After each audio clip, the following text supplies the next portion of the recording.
अच्छा, हमने applications of gauges law जो है उनको शुरू किया हुआ है, और आज हमने जो एप्लीकेशन देखनी है वो हमने देखनी है electric field intensity due to a spherical shell.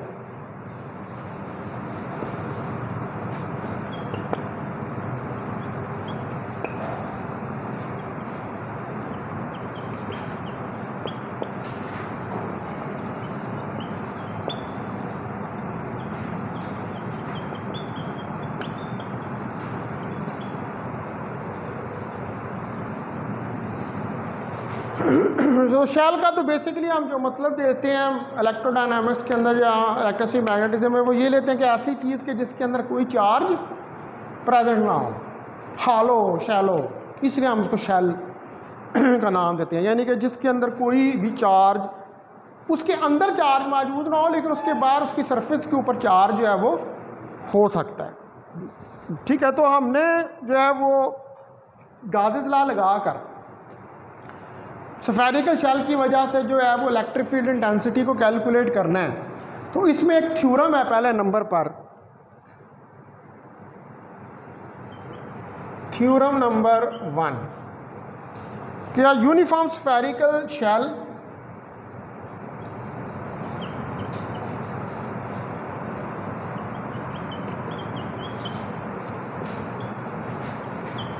कि जो यूनिफॉर्म स्फेरिकल शेल है of charge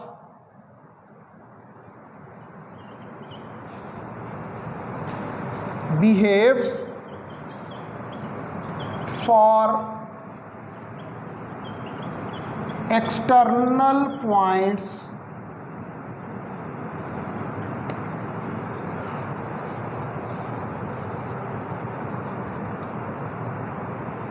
as its charge were concentrated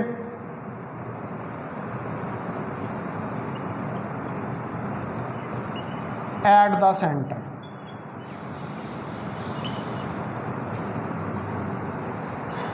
ठीक है, तो ये थ्योरम नंबर 1 है। एक यूनिफॉर्म स्फेरिकल शेल है चार्ज का, ठीक है, और वो इस तरह बिहेव कर रहा है कि जो एक्सटर्नल पॉइंट्स हैं, एक्सटर्नल पॉइंट्स के लिए कि जैसे पूरा चार्ज जो है वो उसके सेंटर के ऊपर कंसंट्रेटेड है। थ्योरम है, जरूरी नहीं कि थ्योरम जो है वो करेक्ट ही हो। ठीक है, तो हम देखते हैं इसको गाजेस लॉ लगा के कि आया कि ये सही निकलता है या नहीं निकलता है। तो आप क्या है कि इसके अंदर इसका प्रूफ देख के कंसिडर करें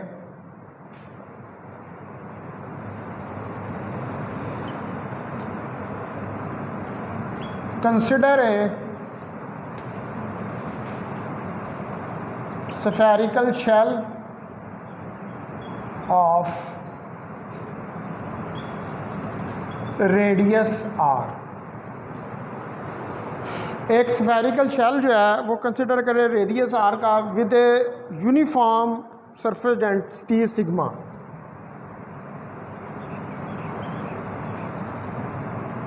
विद यूनिफॉर्म सरफेस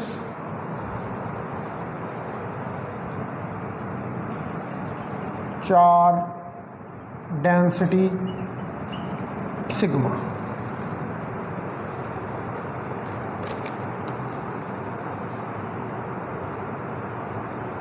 अब हम जो है वो इलेक्ट्रिक फील्ड इंटेंसिटी किसी पॉइंट P के ऊपर कैलकुलेट करना चाहते हैं outside the shell. We want to calculate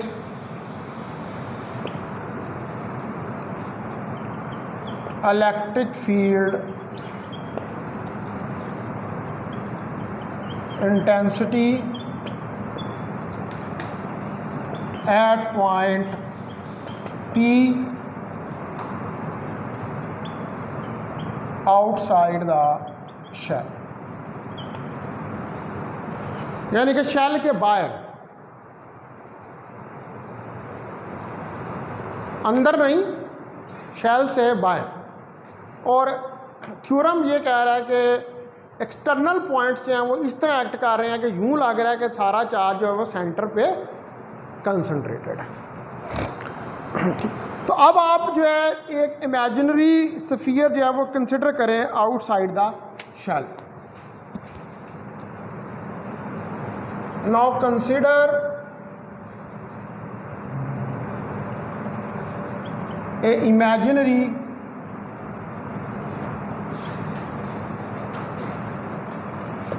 sphere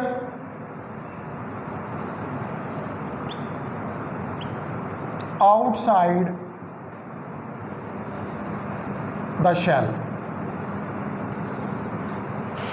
एक इमेजिनरी स्फीयर जो है वो आप करें शेल के बाहर, जो कि कंसेंट्रिक हो उस इनर स्फीयर के साथ।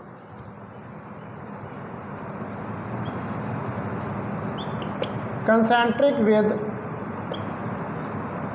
इनर स्फीयर, यानी कि दोनों के एक ही सेंटर हो। कंसेंट्रिक का मतलब यानी कि बाहर वाला जो स्फीयर ड्रा किया और जो अंदर वाला स्फीयर है उनके एक ही सेंटर हो। तो यहाँ पर मैं फिगर बनाता हूँ, आप देखें कि ये आपके पास शेल है जिसका रेडियस r है, इसके बाहर ये गाजियन सरफेस हमने ड्रा की है, जो इमेजिनरी स्फीयर हम जिसको कह रहे हैं, जिसका रेडियस r है।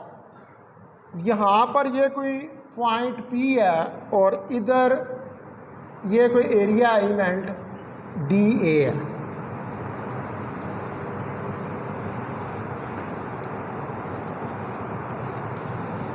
इसको आप कह दें ये फिगर 1A है। ये क्या है? E of a spherical shell. ये इलेक्ट्रिक फील्ड इंटेंसिटी है किसकी? स्फेरिकल शेल की, of charge R greater than R. The radius of Gaussian surface is greater than the radius of actual shell। यह आपने बाहर ड्रा किया है, आप बाहर इस पॉइंट P के ऊपर इलेक्ट्रिक फील्ड इंटेंसिटी जो है उसको कैलकुलेट करना चाहते हैं। तो स्मॉल r जो है it is the radius of a Gaussian surface, और कैपिटल R जो है वो रेडियस है किसका? स्फेरिकल शेल का।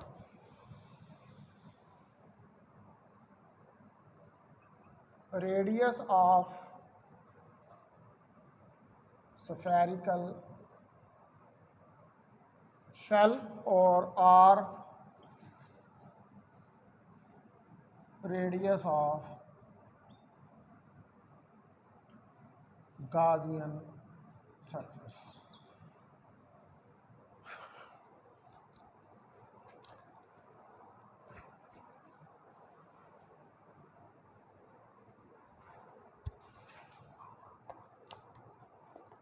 ठीक है जी। अब आपने ये जो फिगर बनाई है इसके ऊपर now we have to apply the Gaussian law.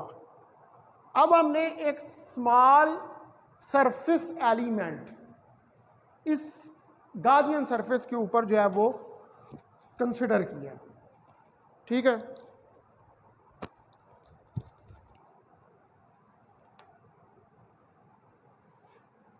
If we consider a small area element DA। ठीक है, ये इधर ये DA का आपने स्मॉल एरिया एलिमेंट जो है वो कंसिडर किया है। तो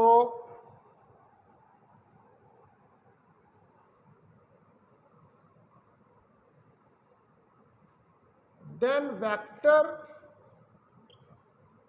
area is DA is radially outward, क्योंकि वेक्टर एरिया हमेशा नॉर्मल होता है, नॉर्मल टू द सरफेस होता है। तो स्फीयर के केस के अंदर फिर वो रेडियली आउटवर्ड होगा। अच्छा, अब ये हमारे पास जो सिमिट्री है ये कौन सी है? ये स्फेरिकल सिमेट्री है। तो in the case of spherical symmetry जो इलेक्ट्रिक फील्ड है that is also radially outward. ठीक है, तो in the case of spherical symmetry, तो जो केस हमारे पास स्फेरिकल सिमेट्री का, the E will also directed radially outward। तो फिर इलेक्ट्रिक फील्ड भी जो है, यानी कि यहाँ पर आप इलेक्ट्रिक फील्ड बना रहे हैं, डी ए और इलेक्ट्रिक फील्ड ये रेडियली आउटवर्ड ही होंगे। तो जब डी ए और इलेक्ट्रिक फील्ड रेडियली आउटवर्ड होंगे तो मतलब है कि इनके दरमियान में फिर एंगल कितना बनेगा? 0 डिग्री का बनेगा। ठीक है, पैरेलल है ना, रेडियली रेडियस के अलॉन्ग ही जो है वो कर रहे हैं। अब ये जो आपके पास इलेक्ट्रिक फील्ड की वैल्यू है, ये वैल्यू इलेक्ट्रिक फील्ड की इस पूरी सरफेस के ऊपर कांस्टेंट है। यानी कि जो इलेक्ट्रिक फील्ड यहाँ पर प्रोड्यूस हो रहा है चार्ज की वजह से, वो इस स्फीयर की पूरी सरफेस के ऊपर यूनिफॉर्म है या कांस्टेंट है, उसके अंदर कोई वेरिएशन नहीं आ रही, क्योंकि जो सरफेस चार्ज डेंसिटी आपने ली है, सरफेस चार्ज डेंसिटी हमेशा कांस्टेंट ही होती है। ठीक है, तो the value of E is constant। तो जो E की वैल्यू है वो कांस्टेंट है ऑन दी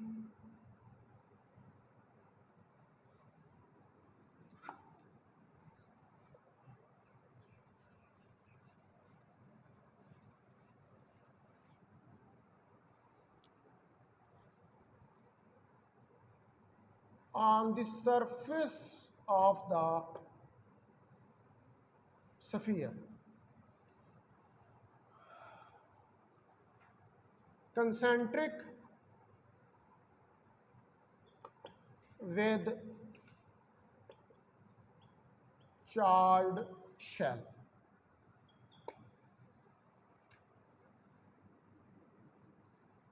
ठीक है, अब ये चार्ज शेल है ना, तो ये इसके ऊपर सरफेस है, इस पूरी जो गाजियन सरफेस है उसके ऊपर इलेक्ट्रिक फील्ड की वैल्यू जो है वो क्या है? वो कांस्टेंट, उसके अंदर कोई चेंज या वेरिएशन जो है वो नहीं आ रही है। अब जो टोटल इलेक्ट्रिक फ्लक्स है, तो गाजर ला हमने लगाना है, स्फेरिकल सरफेस में जो पास कर रहा है, total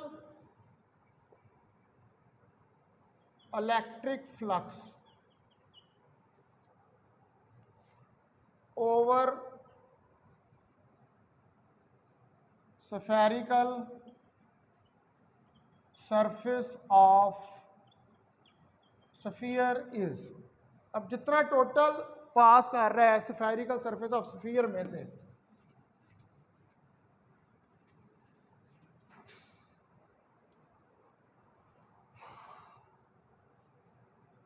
of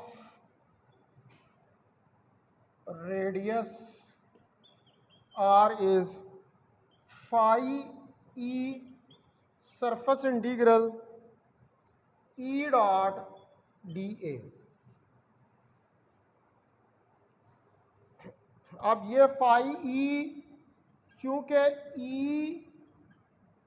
and dA are parallel, तो फिर theta is equal to 0 degree. तो फाई ई जो है ये आ जाएगा E D A cos theta, और इसको हम लिख सकते हैं कि phi E D A cos 0 degree, और कॉज 0 डिग्री 1 के बराबर होता है। ठीक है, तो phi E surface integral E D A के बराबर आ गया। नाउ चूंकि सरफेस की बात हो रही है तो फिर जो है आपके पास area of the spherical surface, area जो होता है स्फेरिकल सरफेस का वो 4 पाई आर स्क्वायर के बराबर आता है। और चूंकि फील्ड यूनिफॉर्म है, कांस्टेंट है इस पूरी सरफेस के ऊपर, लिहाजा हम इस फील्ड को इंटीग्रल से बाहर निकाल देंगे। तो फाई ई डी ए, अब ये जो डी ए है that is equal to 4 pi R square. ये 4 पाई आर स्क्वायर के बराबर है, तो फिर ये वैल्यू क्या हो जाएगी, phi E into 4 pi R square.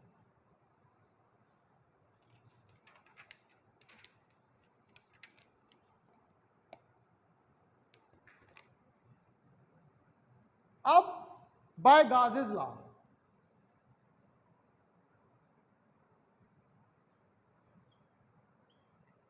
Phi E is equal to Q enclose over epsilon naught के बराबर होता है।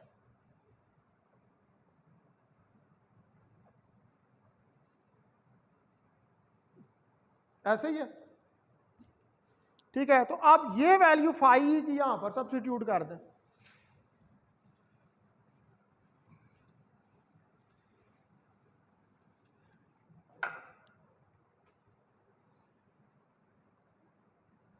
तो फाई ई की जगह पे यहां पर आ जाएगा E into 4 pi R square Q enclose over epsilon not.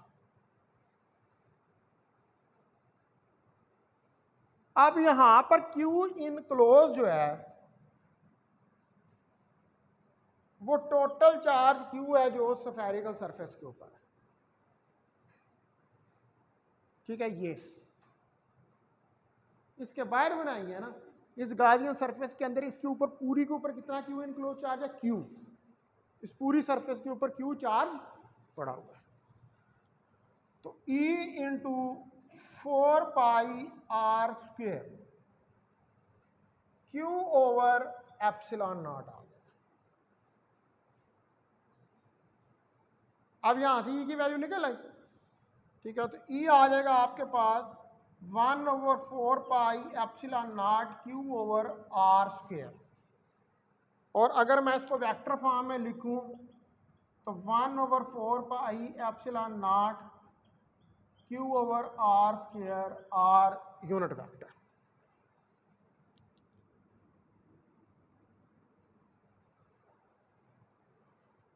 तो ये आप कौन सी फील्ड निकल आई है, पॉइंट चार्ज। तो पॉइंट चार्ज की फील्ड ऐसी होती है कि जैसे that is concentric at the centre, ठीक है, कि जो सेंटर के ऊपर जो है वो कंसेंट्रिक होती है। तो ये पहला थ्योरम था, ठीक है, कि चार्ज इस तरह के वो सेंटर के ऊपर जो है वो कंसेंट्रिक है। अच्छा, उसके बाद इसके अंदर अब दूसरा थ्योरम भी है, ये तो पहला था कि आपने गाजियन सरफेस जो है वो स्फेरिकल शेल के आउटसाइड ड्रा की है, और स्फेरिकल शेल जो था उसकी सरफेस के ऊपर चार्ज पड़ा हुआ था, और गाजियन सरफेस जो है उसने इस चार्ज को क्या किया, इनक्लोज किया, तो वो पॉइंट चार्ज वाला ही हमारे पास रिलेशन जो है वो निकल आया, ठीक है। अब दूसरा ये है कि अगर हम इसके अंदर फाइंड करें, यानी कि शेल के अंदर चल रहे हैं, तो ऑब्वियसली शेल के अंदर तो कोई चार्ज इनक्लोज नहीं है, दूसरा थ्योरम जो है इसका।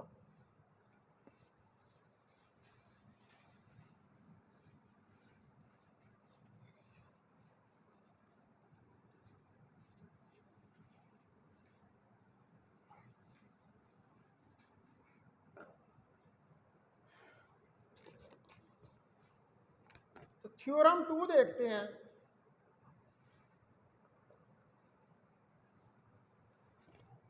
थ्योरम 2 है कि uniform spherical shell of charge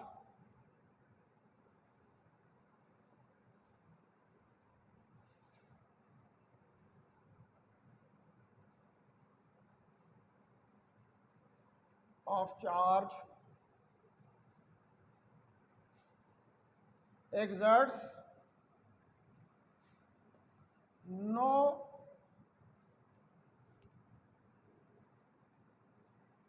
electrostatic force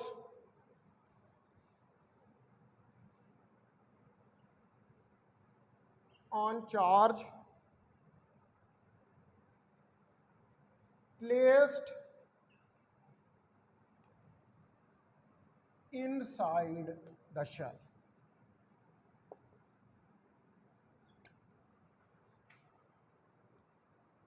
यानी कि अगर आप शेल के अंदर किसी यूनिफॉर्म स्फेरिकल शेल का मतलब है कि चार्ज जो है वो उसकी सरफेस के ऊपर जो है वो पड़ा हुआ है, यानी कि चार्ज सरफेस के ऊपर है, अब उसके अंदर तो कोई चीज़ नहीं है। तो अगर आप उसके अंदर कुछ चार्ज रख दें तो चूंकि वो अंदर से खाली है तो फोर्सेस तो कूलम्स लॉ कब अप्लाई होता है? कूलम्स लॉ तब अप्लाई होता है जब दो चार्जेस हों। तो अब अंदर से तो खाली है, आपने चार्ज रख दिया तो फिर तो उसके ऊपर कोई इलेक्ट्रोस्टैटिक फोर्स एक्ट नहीं करेगा क्योंकि अंदर से है ही खाली है, उसकी तो सिर्फ सरफेस के ऊपर ही चार्ज जो है वो पड़ा हुआ है। अब इसको हमने प्रूव करके देखना है।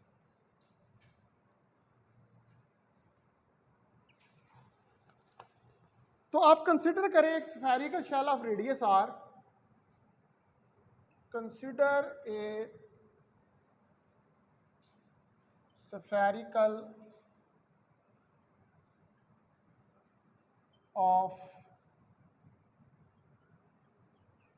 radius r। एक स्फेरिकल शेल जो है रेडियस r का, आप उसको कंसिडर करें and having A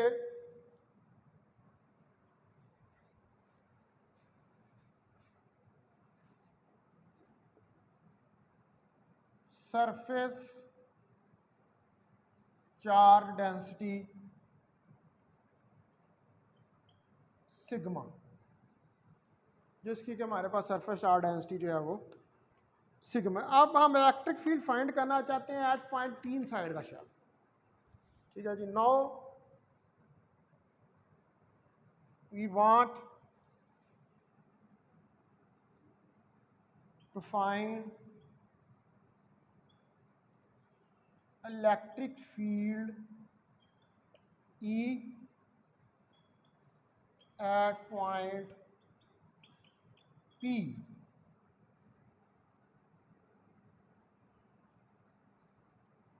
inside the shell।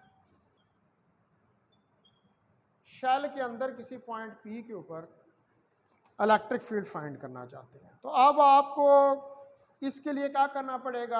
आपको कंसिडर करनी पड़ेगी एक इमेजिनरी गाजियन सरफेस, और वो इमेजिनरी गाजियन सरफेस जो है वो आप ड्रा करेंगे inside the shell. Now we will consider a imaginary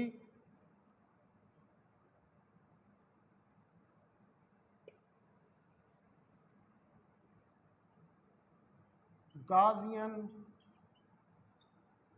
surface of radius r,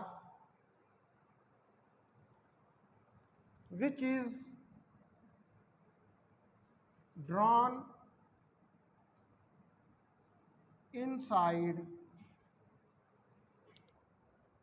the spherical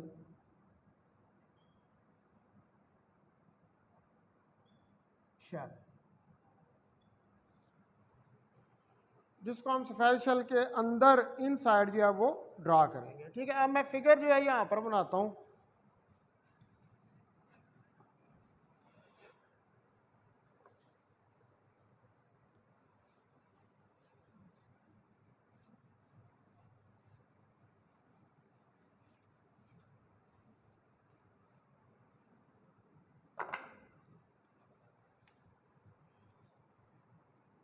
अब आप देखेंगे ये आपके पास स्फेरिकल शेल है जिसका कि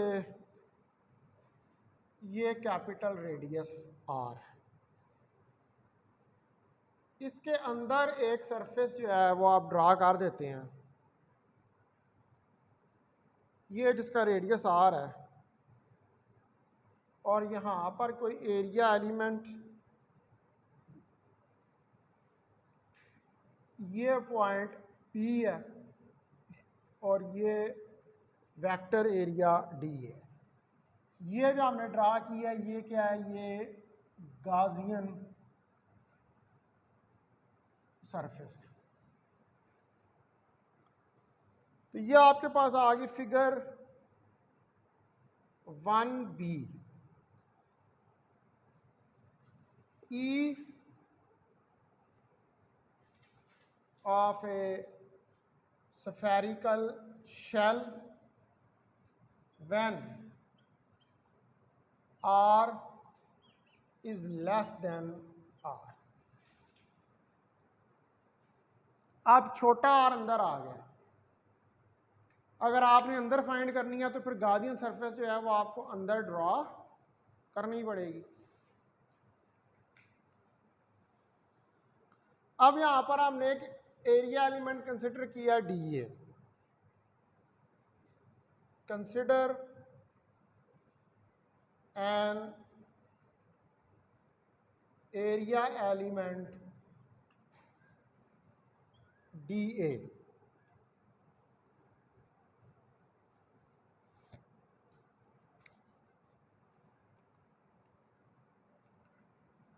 Then the electric flux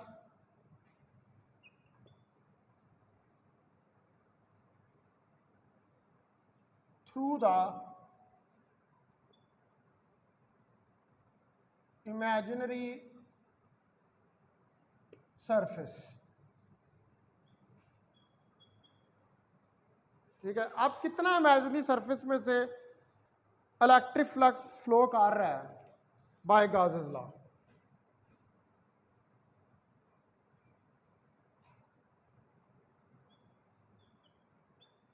तो phi E is equal to S E dot DA। ठीक है, तो यानी कि ये हो जाएगा फाई E जो है वो होगा Q enclose over epsilon not. तो S E dot DA Q enclose over epsilon not.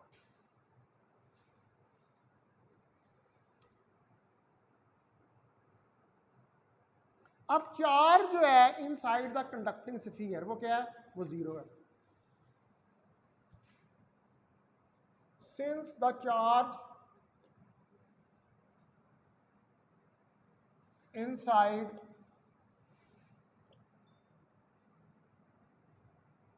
The conducting sphere is zero, क्योंकि अंदर अब कोई चार्ज नहीं है इस कंडक्टिंग स्फीयर के, तो इसका मतलब है कि फिर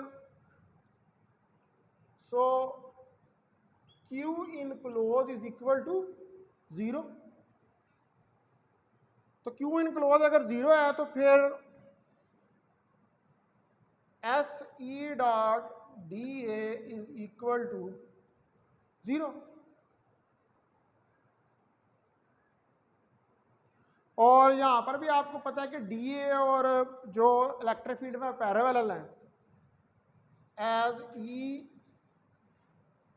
एंड DA आर पैरेलल, तो लिहाजा S E DA cos of theta is equal to zero.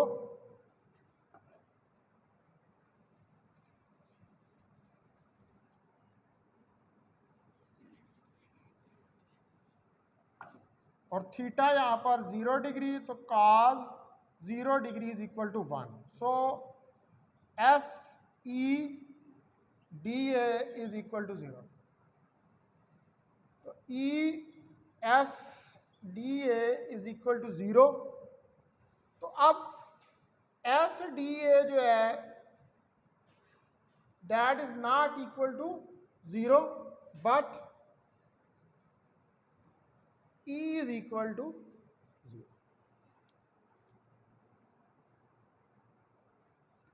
तो इसका मतलब है कि there is no electric field inside the spherically charge shell. ठीक है,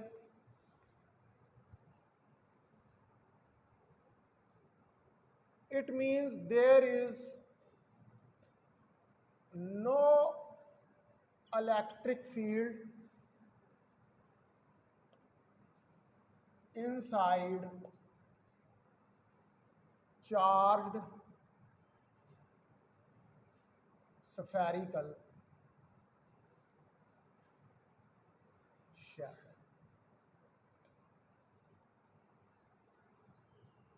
तो अब इससे आपने जो है वो सेकंड थ्योरम जो है उसको भी प्रूव करके देख लिया।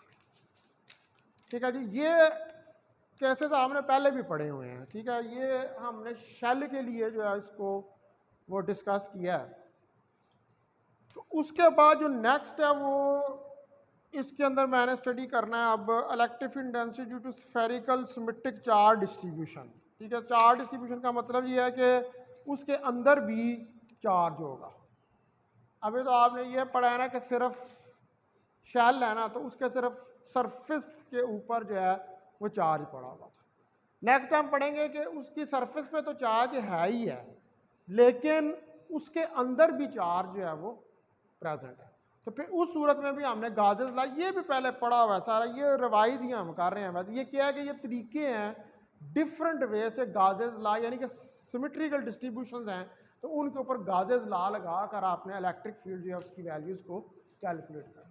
जिसमें आपने पहले लाइन देखी है, फिर आपने शीट देखी है, आप शेल देखा है, स्फेरिकल शेल था, सिमेट्री है, सिलेंडर के अंदर आप इसको अप्लाई कर सकते हैं, किसी स्क्वायर के ऊपर जो है वो आप गाजेस ला जो है उसको लगा सकते हैं। ठीक है, यानी कि जितनी सिमेट्रिक हैं ईजिली आप गाजेस ला लगा के उसको कैलकुलेट जो है वैल्यू। ठीक है जी, उसके बाद फिर आगे हम कुछ एग्जांपल जो हैं वो ग्रिफिथ की वो उनको करेंगे। तो मैं अभी तो इसको एंड करता हूँ लेक्चर को। ठीक है, अब जिसकी प्रेजेंटेशन है वो आ जाए बंदा मैदान में।